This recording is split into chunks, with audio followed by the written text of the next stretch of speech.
தக்காளி வெங்காயம் எல்லாம் சாப்பிட்டியா? இன்னைக்கு பேல்பரி தாங்க செய்ய போறோம். அதுவும் பொரிய வச்சுலங்க, மக்கானாவை வச்சு. தேங்காய் ஊத்திக்கலாம். இப்போ மக்கானா சேர்த்துக்கலாம்.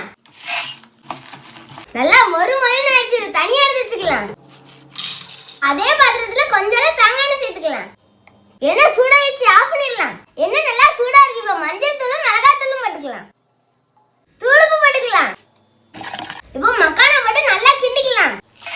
மக்கானாவை நல்லா கிண்டணும். அப்பதான் உப்பு காரம் எல்லாமே எல்லா இடத்துலயும் படும். பொடிசா என்ன வெங்காயம், பொடிசா என்ன தக்காளி, கேரட், பொடிசா என்ன மல்லி இலை, ஓமப்பொடி மிக்சர் போட்டுக்கலாம். இப்ப இது எல்லாத்தையும் எப்படி மிக்ஸ் பண்றேன்னு பாருங்க. உப்புலாம் கரெக்டா இருக்கு. காரம் மட்டும் கொஞ்சம் கம்மியா இருக்கு. கூட கொஞ்சம் மிளகாய் தூள் போட்டுக்கலாம். போடு. பேல்பரி டேஸ்ட் சூப்பரா இருக்கு. மக்கானா மட்டும் சரியில்லை. நீங்க நல்ல மக்கானாவா வாங்குங்க. எங்க ஏரியால இது கிடைச்சதே பெருசு. மக்கானா மாதிரி